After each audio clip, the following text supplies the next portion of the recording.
Captain America, Iron Man and Thor तीनों है बहुत ही पावरफुल, लेकिन ऑफ कोर्स जीतेगा सिर्फ एक, और वो कौन जीतेगा ये आप ही डिसाइड करोगे इस वीडियो के एंड में। अवेंजर्स के बिग 3 सुपर हीरोज की एकदम खतरनाक तरीके से डिटेल में स्ट्रेंथ्स एंड वीकनेसेस को डिस्कस करेंगे। So let's start Captain America versus Iron Man versus Thor.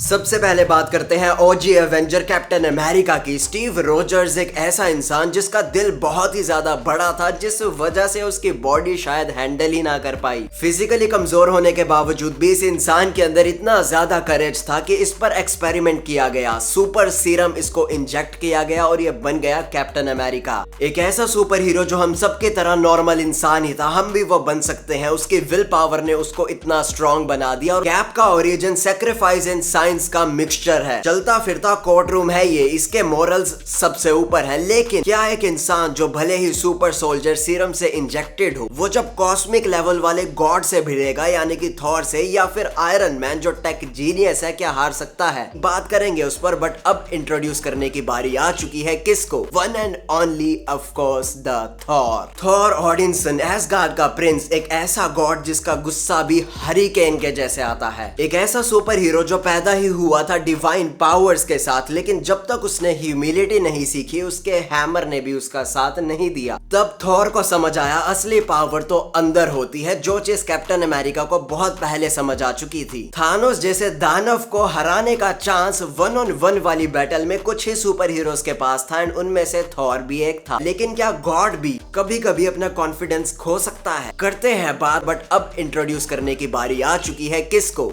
Iron man को। टोनी स्टार्क, आई फील 10 में से 9 लोगों का ये फेवरेट सुपर हीरो भी होगा। लेकिन आयरन मैन बनने से पहले जब ये टोनी स्टार्क था तो क्या थी दुनिया? पार्टीज एंड पैसा। टोनी स्टार्क को ना ही किसी सीरम की जरूरत थी, ना ही किसी गॉडली गिफ्ट की, बस एक दिमाग था जो हर लिमिटेशन को तोड़ फोड़ सकता था। टोनी स्टार्क ने लिटरली पीस बाय पीस खुद आयरन मैन को बनाया, हर एक वर्जन को अपग्रेड करता गया। लेकिन जब ये आयरन मैन वाला सूट निकल जाता है तो क्या टोनी स्टार्क की ये वीकनेस बन जाती है? क्या वो तब भी पावरफुल रहता है? क्या वो तब भी इन 2 सुपर हीरो से भिड़ पाएगा? वेल, ये तो सिर्फ ऑफ कोर्स आप ही डिसाइड करोगे इस वीडियो के एंड में, बट फिलहाल बारी आ चुकी है इन सब की स्ट्रेंथ्स को डिस्कस करने की।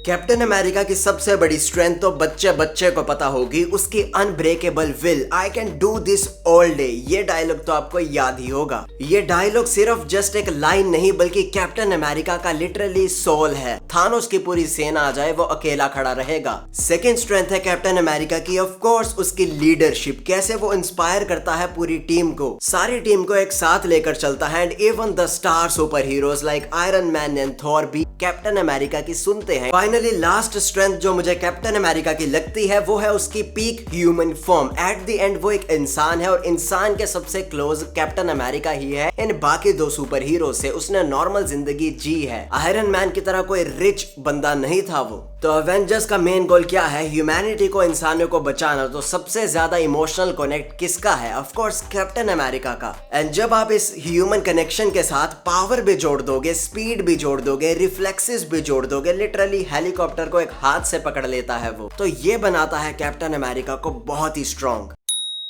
थॉर की सबसे बड़ी स्ट्रेंथ ऑफ कोर्स उसकी रॉ पावर ही है यार। वो जाइंट मॉन्स्टर्स को एक पंच के अंदर उड़ा सकता है, लिटरली आई मीन गॉड है यार वो तो। फिजिकल स्ट्रेंथ तो उसकी अनमैचेबल है, हल्क तक को उसने पेल दिया था यार। सेकंड लास्ट स्ट्रेंथ है उसकी हीलिंग एंड ड्यूरेबिलिटी। थॉर ने लिटरली एक स्टार की हीट को सरवाइव किया हुआ है, उस पर छोटी मोटी चोटों का, छोटी मोटी क्या हैवी चोटों का भी कोई असर नहीं होता। बहुत ही जल्दी वो रिकवर कर जाता है, फिर से उठता है, फिर से लड़ने लग जाता है। फाइनल स्ट्रेंथ है थॉर की उसका ऑरा, उसकी लेगेसी। वो एसगार्ड का लिटरली प्रिंस है यार, तो उसका खौफ इतना ज्यादा है उसके दुश्मनों में। लेकिन अब आयरन मैन भी किसी खेत की मूली तो है नहीं, तो चलो स्ट्रेंथ्स डिस्कस करते हैं आयरन मैन की। सबसे बड़ी स्ट्रेंथ जो मुझे आयरन मैन की लगती है वो है उसका अनलिमिटेड अटैक पावर। लिटरली उसके साथियों को नहीं पता चलता वो अगला मूव क्या चल देगा, इतना सब कुछ उसने अपने सूट के अंदर समाया हुआ है। लिटरली चलता फिरता डोरेमोन है ये। आयरन मैन का लिटरली हर सूट एक नए थ्रेट के लिए पहले से ही रेडी होता है। हल्क बस्टर डन, टोनी के सूट्स में ब्लास्ट, मिसाइल्स, फ्लाइट मोड, पता नहीं क्या क्या है यार। Second last strength iron man की ऐसी है जो लिटरली किसी भी सुपर हीरो के पास नहीं है, उसका रिमोट एबिलिटी होना। वो बैटलफील्ड पर फिजिकली प्रेजेंट हो या फिर ना हो, लेकिन उसके डिवाइसेस, टेक वाले, ड्रोन्स, सैटेलाइट्स एटसेट्रा एटसेट्रा उसका प्रेजेंस हर जगह बना कर रखते हैं। लास्ट स्ट्रेंथ आयरन मैन की कोई भी नहीं झुठला सकता। उसके backup plans, plan A, plan B, plan C तो सबके पास होता है, इसके पास प्लान जी भी होता है यार। अल्ट्रॉन, विजन, नैनोटेक सब टोनी का फ्यूचर प्लानिंग का पार्ट था। अब कोई कितना भी शक्तिशाली हो, वीकनेसेस जरूर होती है। तो चलो अब डिस्कस करते हैं कौन कहां पर मात खा सकता है।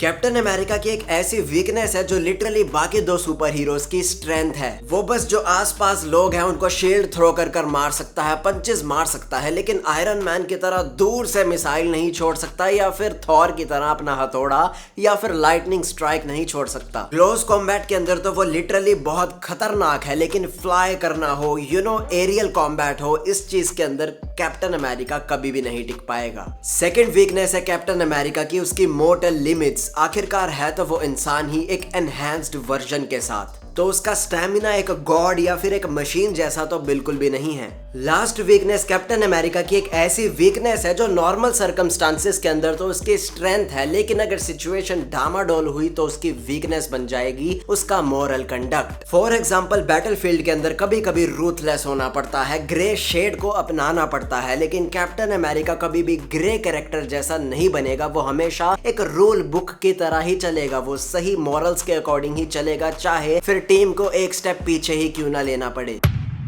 नंबर 1 वीकनेस थॉर की सबको पता है, इमोशनली शैटर्ड है वो इंसान नहीं भगवान। एसगार्ड की बर्बादी, लोकी की डेथ, उसकी मन पसंदीदा औरत की मौत, उसकी माँ की मौत, ये सब कुछ थॉर को अंदर से ही तोड़ चुके हैं। एंड गेम वाला अनफिट ब्रोकन थॉर तो सबको ही याद होगा। अब ऐसे इमोशनल स्टेट वाले सिचुएशन में अगर बाकी दो सुपर हीरोज थॉर से लड़ने आ गए तो थॉर क्या ही कर पाएगा। सेकंड वीकनेस है थॉर की उसका इम्पल्सिवनेस एंड ओवर कॉन्फिडेंट हो जाना। कभी कभी थॉर का एटीट्यूड, मैं गॉड हूँ, मैं कुछ भी कर सकता हूँ, एंड लिटरली वो इतना ज्यादा ओवर पावर्ड है कि कोलैटरल डैमेज के रूप में वो बचाते हुए भी बहुत लोगों को मार सकता है।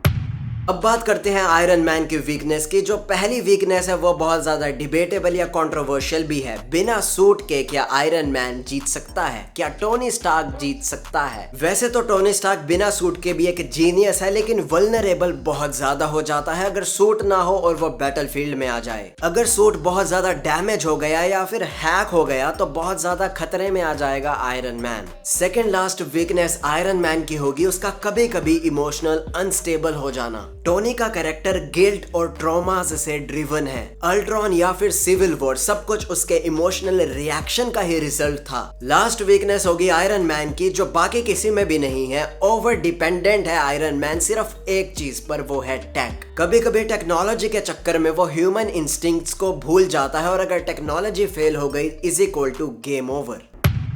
अब है आपके बारे डिसाइड करने की कौन है सबसे स्ट्रॉन्ग। कमेंट्स में जरूर बताना।